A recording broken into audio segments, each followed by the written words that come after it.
soir, nous avons le plaisir d'accueillir Madame Isabella Léonard Douzier, qui est en fait une femme entrepreneuse connue dans le monde entier à travers ce qu'elle fait auprès des femmes, auprès des hommes, à travers l'entrepreneuriat social. Donc, je vais vous laisser, Madame Isabella Léonard Douzier, vous présenter à nos auditeurs. Oui, ben donc, je suis effectivement une entrepreneuse sociale, comme vous avez dit. Ça fait 30 ans, plus de 30 ans maintenant que j'entreprends avec comme objectif d'améliorer le monde. Donc, quand je vois qu'il y a des choses qui ne fonctionnent pas suffisamment bien ou qu'il y a des services manquants, j'essaye d'en faire… voilà, de créer une entreprise autour, que ce soit une association, que ce soit une entreprise commerciale, ça n'a pas tellement d'importance parce que finalement, l'objectif est toujours d'améliorer la société. Là, ça fait 10 ans que je me suis lancée dans tout ce qui est égalité entre les femmes et les hommes, en particulier au travail. Et c'est comme ça que j'ai créé Jump.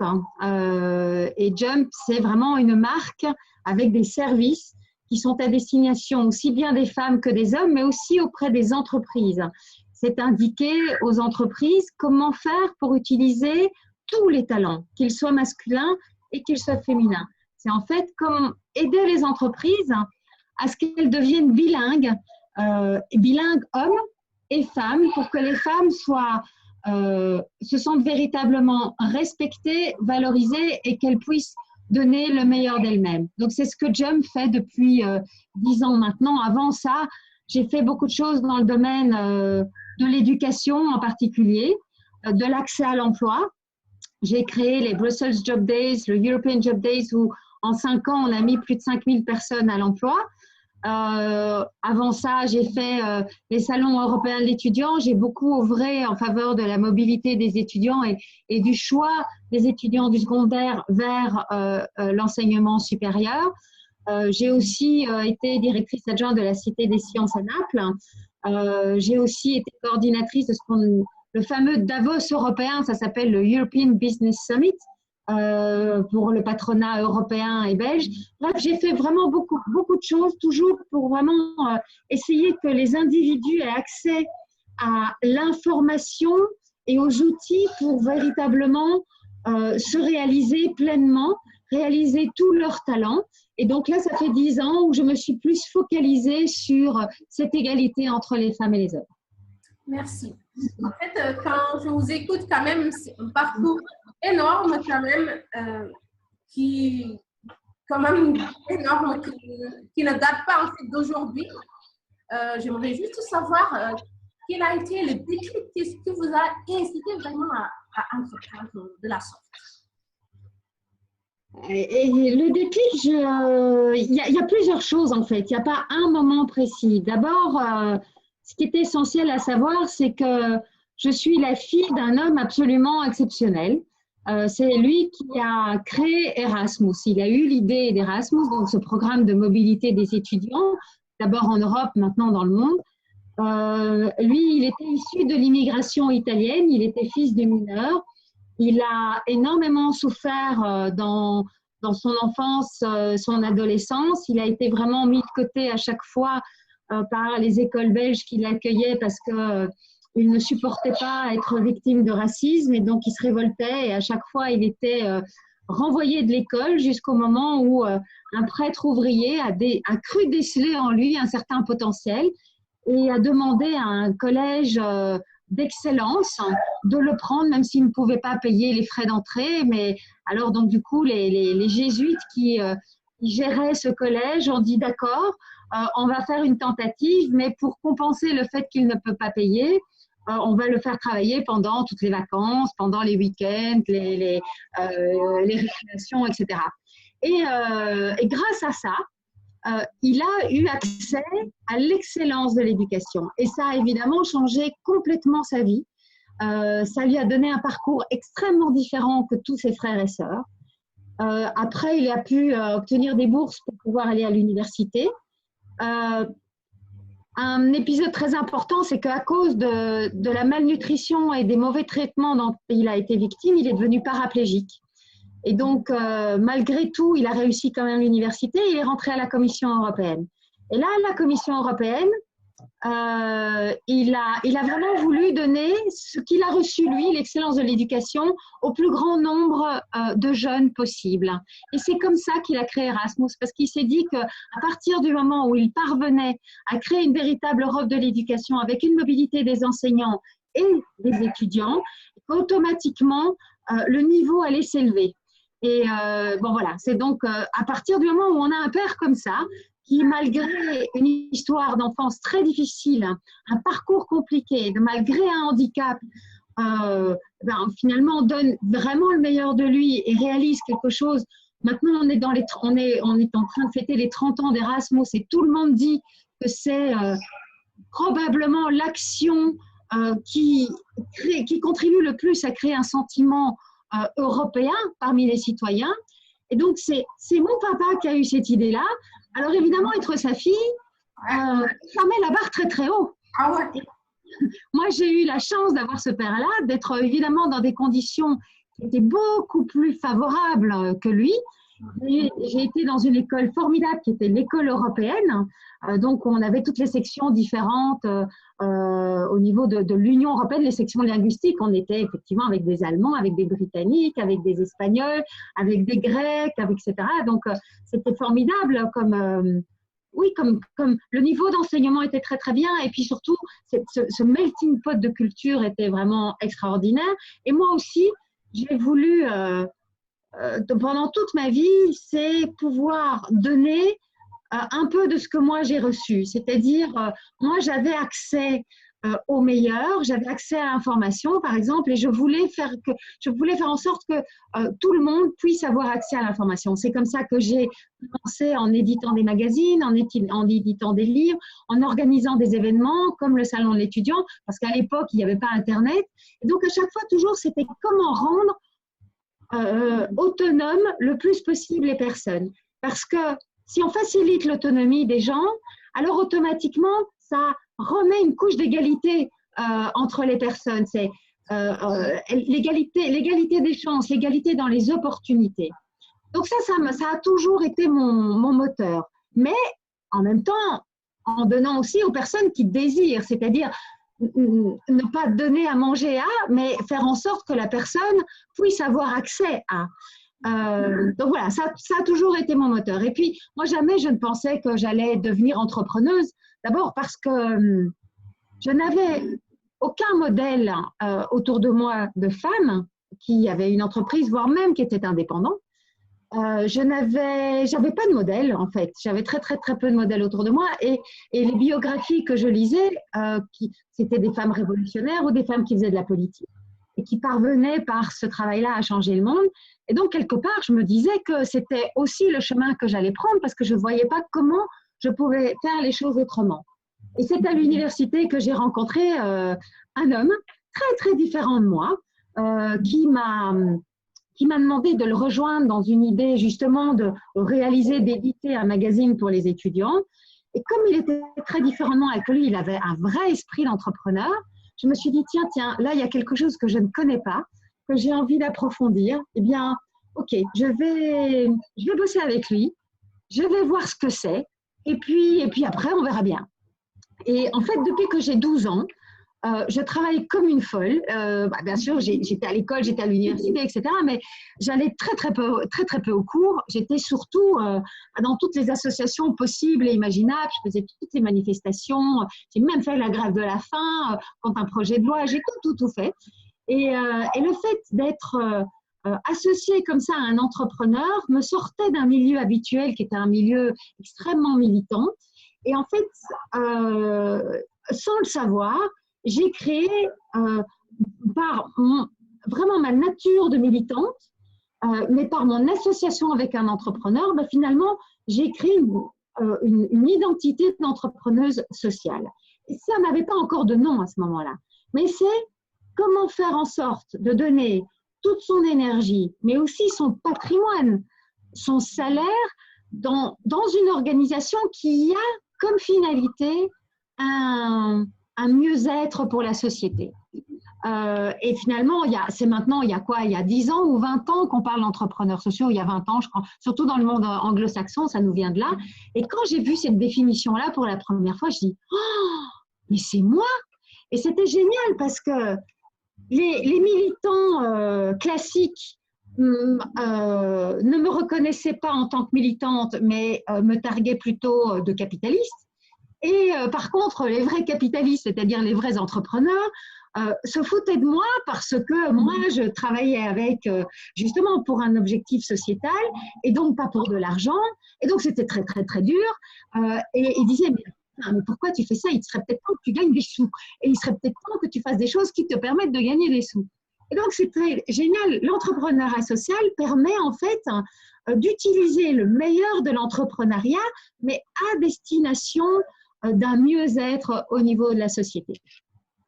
D'accord. En tout cas, à vous entendre, on sait que vous avez quand même un parcours d'une combattante, comme on dit, quel père, quel fils.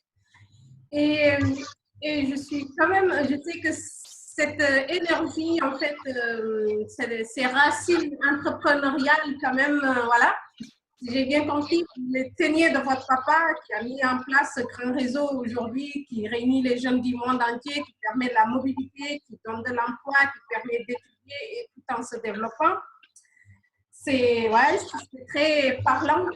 Et je sais que les entrepreneurs aussi, nous sommes souvent confrontés quand même à de gros défis. J'aimerais juste savoir quels sont les défis en fait. Quels étaient vos défis jusque-là, les défis que vous aviez rencontrés sur le chemin de l'entrepreneuriat?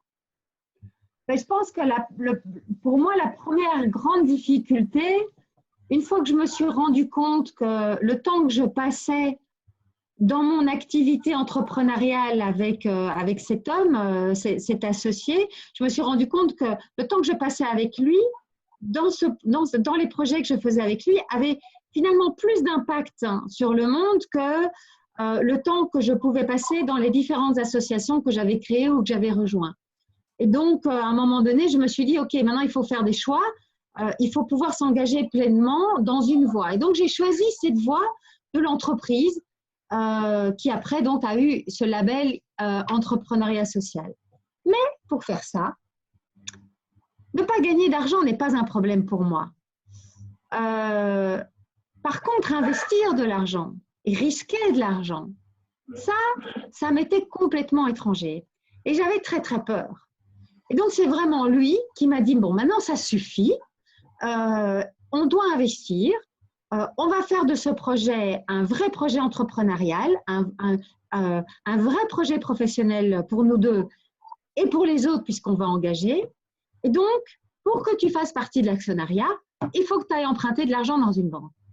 Je dis, mais tu es fou, parce que moi, mon père, par exemple, n'a jamais rien emprunté, parce qu'il a vu tellement de catastrophes autour de lui qu'il préférait économiser. C'est peut-être ridicule avec le recul maintenant, mais il préférait économiser et vivre en dessous finalement des moyens qu'il aurait pu s'octroyer, mais toujours sans s'endetter. Pour lui, les dettes, c'était terrible. Et moi, évidemment, j'avais acquis cette valeur-là. Heureusement que je me suis laissée faire par cet homme qui s'appelle Eric. Heureusement que je me suis laissée faire par Eric. Et c'est vraiment lui qui a poussé la porte de la banque à ma place. Et puis, à partir de ce moment-là, finalement, j'étais dans un engrenage. Je ne dis pas que c'est facile. Ça reste toujours très douloureux. Je pense que si un homme avait entrepris à ma place dans tout mon parcours de ces 30 ans, je pense qu'il aurait été beaucoup plus ambitieux que moi en risquant beaucoup plus. Alors après, personne ne saura si finalement ça aurait généré plus d'impact et peut-être plus de revenus ou plus de fragilité et donc peut-être un échec. Je n'en sais rien. Mais en attendant, c'est vrai qu'une des difficultés, c'est toujours de voir grand et de prendre des risques. Encore maintenant, dans la croissance de tout ce que je fais, de mes projets, de mes structures, pour assurer la croissance, je suis encore tenaillée par la peur de faire un faux pas, de ne pas pouvoir payer tout le monde à la fin du mois. Ça, c'est vraiment, à mon avis, la plus grande difficulté. Et quelque part, c'est normal, parce qu'on dit que les femmes en anglais, on dit risk averse, ont cette peur Et parce que même si on est des femmes qui sommes nées avec quasiment les mêmes droits que les hommes, hein, grâce à des combats des générations précédentes, il n'en reste pas moins qu'on est le résultat de millénaires d'histoire collective. Et que jusqu'à présent, les femmes avaient un rôle bien spécifique, qui n'était pas celui d'aller combattre à l'extérieur du foyer, de mener des projets à bien, d'aller explorer des choses, mais elles étaient les gardiennes du foyer.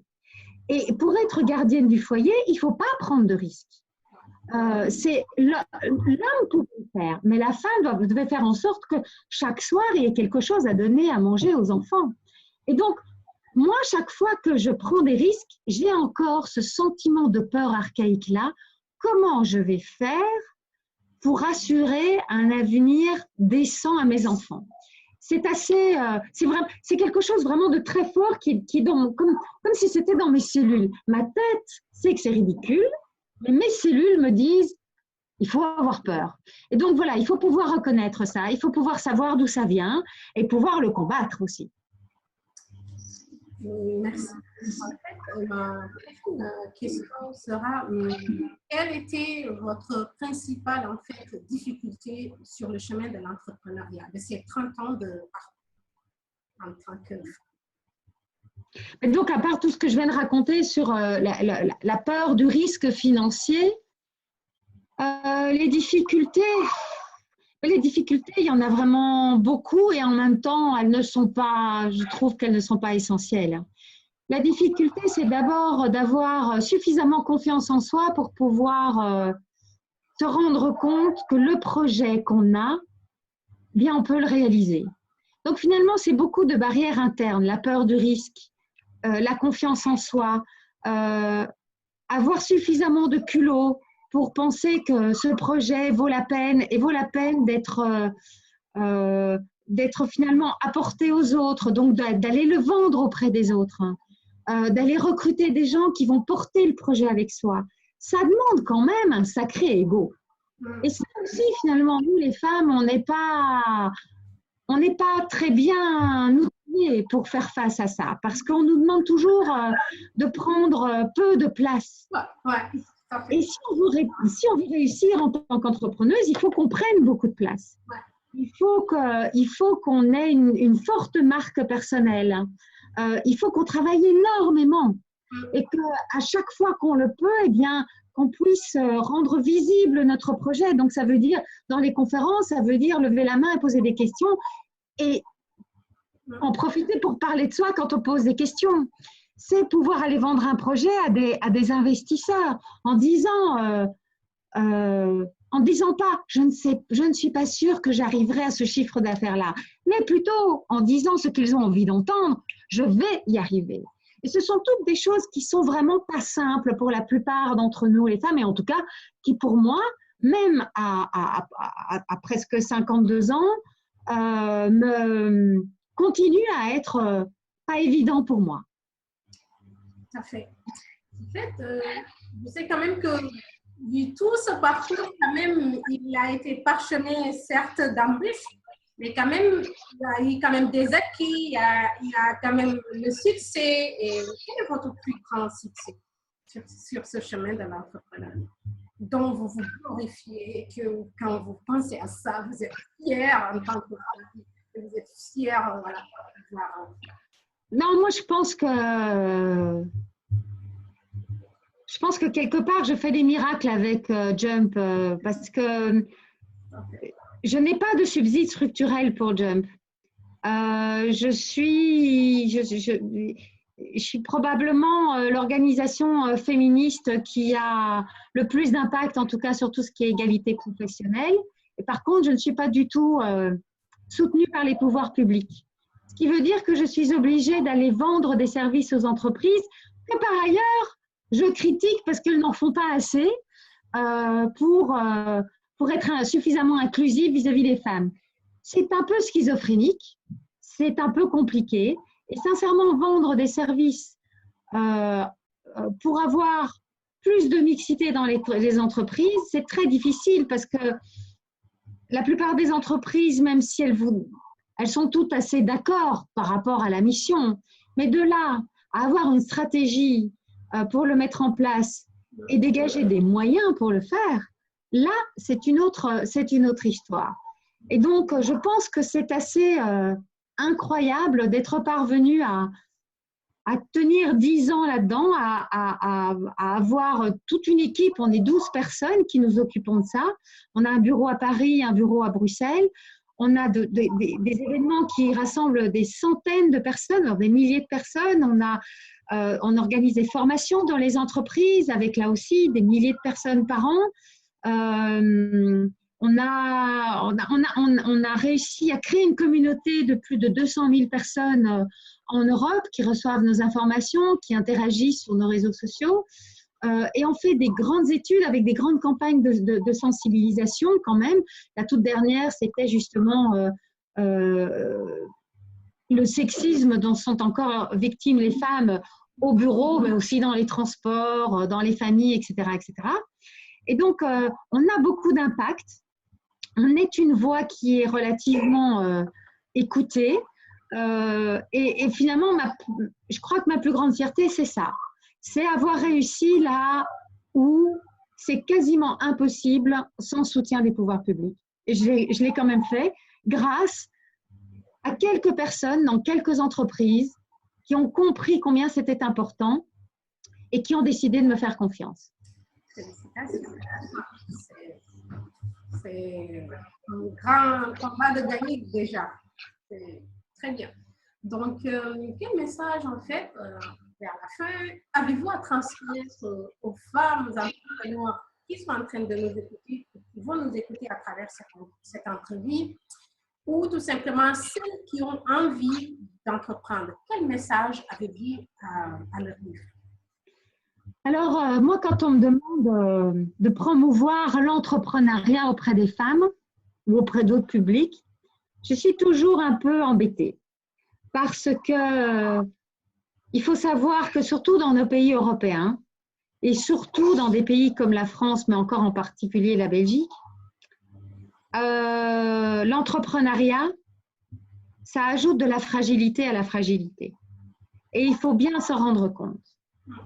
Donc, avant de risquer son salaire en étant indépendant et avant de risquer du capital qu'on n'a pas, donc qu'on emprunte en étant chef d'entreprise, il faut vraiment bien mesurer ce qu'on fait.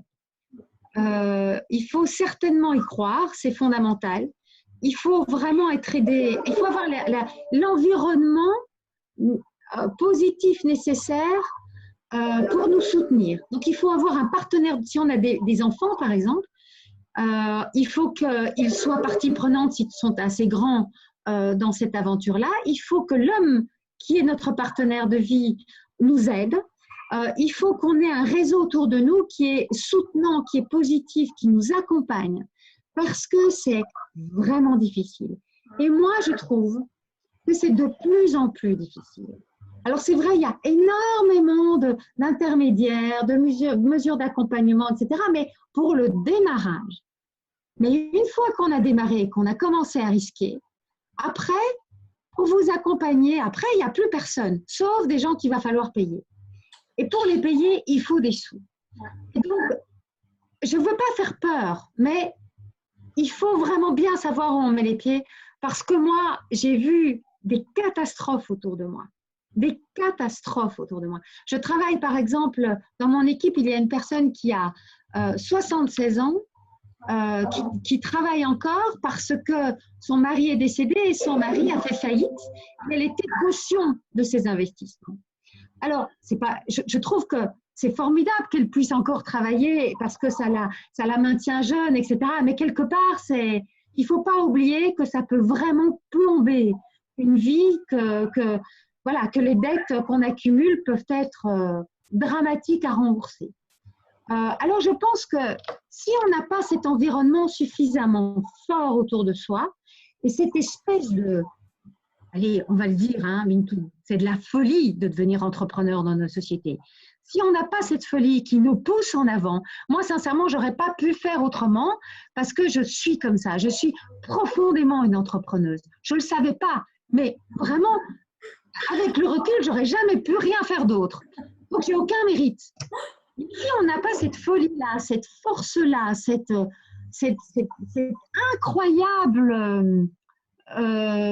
incroyable sens de oser, avoir du culot, etc.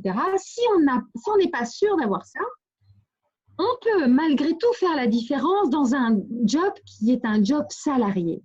Je trouve qu'on parle d'intrapreneur. Alors, moi, ça m'embête toujours parce que ça m'embête qu'on prenne qu'on dénature le mot entrepreneur qui prend des risques financiers avec intrapreneur.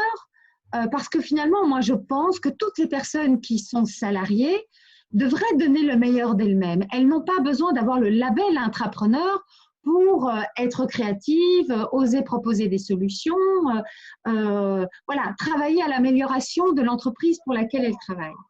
Mais bon, manifestement, c'est dans l'air du temps, donc voilà. Et voilà, par exemple, mon papa qui était fonctionnaire, eh bien lui, en créant Erasmus, il a eu un impact absolument incroyable. Il a défendu bec et ongle sa vision. Même Jacques Delors ne croyait pas dans Erasmus au début. Il a dû convaincre non seulement sa hiérarchie, mais il a dû convaincre tous les ministres, il a dû convaincre donc tous les États, tous les recteurs, etc. Convaincre tout le temps. Mais il était sûr de son truc. Lui, eh bien voilà, on n'a pas besoin d'être entrepreneur pour changer le monde. On peut le faire aussi même dans une énorme machine comme l'Union européenne. On peut faire en sorte que vraiment notre vie vale quelque chose. Que quand on s'en va, on se dit, eh bien voilà, oui, les cimetières, contrairement à ce qu'on dit, les cimetières sont pleins de personnes irremplaçables parce que justement, on a donné le meilleur de soi. Et que moi, Bintou, je ne peux pas être remplacée par toi. Et que toi, tu ne peux pas être remplacée par moi si chacune de nous donne son âme à ce qu'elle fait. Parce que notre âme, elle est profondément différente. Et je trouve que les gens sont beaucoup trop frileux. Je trouve qu'ils devraient beaucoup plus donner de leur énergie, donner de leur intelligence, donner de leur temps pour faire de ce monde un monde meilleur, à quelque niveau qu'on soit. Un jour, j'ai rêvé que je perdais mon entreprise et que je devais me recycler en Madame Pipi. Mais dans mon rêve, hein, j'ai créé une toilette qui est innovante. Et après quelques mois, il y a tout le monde qui venait faire pipi chez moi parce que j'avais créé des toilettes innovantes et qu'on était super bien chez moi et que quelque part, je faisais du coaching en même temps, etc. etc. Bref, j'avais encore réussi, même en devenant Madame Pipi, à faire en sorte que ce soit différent que Madame Pipi habituelle. Et bien, c'est ça, en fait, qu'il faut. Il faut que chacun d'entre nous trouve sa voie, trouve sa mission comme ça. Il n'y a pas de petite mission, il n'y a pas de petit boulot, il n'y a pas de petit impact. Mais il faut qu'il y ait de l'impact.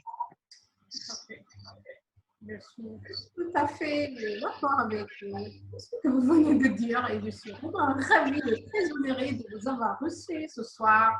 Et je sais que ça sera idem pour les personnes qui vont nous écouter du Québec, des États-Unis, de l'Afrique, du Sénégal, de la Mauritanie. Et toutes ces femmes qui ont quand même cette fougue et cette énergie de vouloir entreprendre un monde meilleur. Et vraiment, je suis très ravie d'entendre ces mots quand même super puissants, là, entreprendre pour un monde meilleur. Et ça, ça ne sort pas de la bouche de tout le monde, ça, à l'heure actuelle où nous sommes. Où vraiment, c'est le monde des sous, c'est l'argent, mais sans vraiment se soucier de la façon d'entreprendre, l'objet social, en fait, le côté social, l'objet sociétal en fait de nos entreprises que les entrepreneurs mettent en place, ils ne prennent pas en compte en fait. Dès qu'on parle de l'entrepreneuriat social, vous l'avez dit tantôt, on est catégorisé, quoi. On est mal vu, ça ne peut pas aller ensemble, social et business.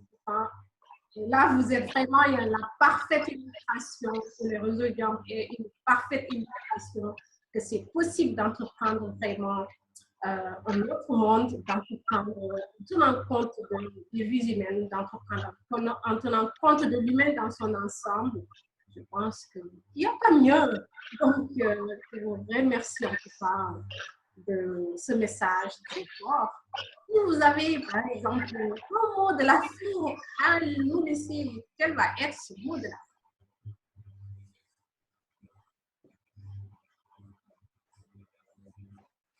Donc, je ne sais pas si vous aviez quelque chose à rajouter, si vous avez un mot de la fin à... Non, je crois pas. Je crois que j'ai dit ce qui était important. C'est vraiment à tout moment, pour avoir une vie riche, il faut, mais riche pas au niveau financier, riche, riche des autres, riche d'aventures, une vie pleine en fait. Parce qu'à quoi ça sert d'allonger la vie? Il faut l'élargir la vie, il faut vivre fort en fait, à tout moment, parce qu'elle peut s'arrêter n'importe quand. Et il ne faut pas s'épargner, parce que si on s'épargne, enfin en tout cas je crois que si on s'épargne, on rate vraiment quelque chose. Et puis les temps sont tellement difficiles pour le moment, on va vers quelque chose qui n'est pas bon pour la planète, bon pour l'humanité. Si les gens ne réagissent pas maintenant, ça va être une catastrophe. Ce qui est bien pire que les monstres, ce sont tous ceux qui laissent faire dans l'indifférence ou dans le cynisme. Et donc, voilà, les gens qui se sont tus jusqu'à présent ne doivent plus le faire. Il faut parler, il faut faire en sorte de remplacer l'amour du pouvoir par le pouvoir de l'amour. Vraiment, c'est très important. Merci. Et ça a été un honneur et un grand plaisir de te recevoir. Merci, Meïntou. Merci. Merci. Merci.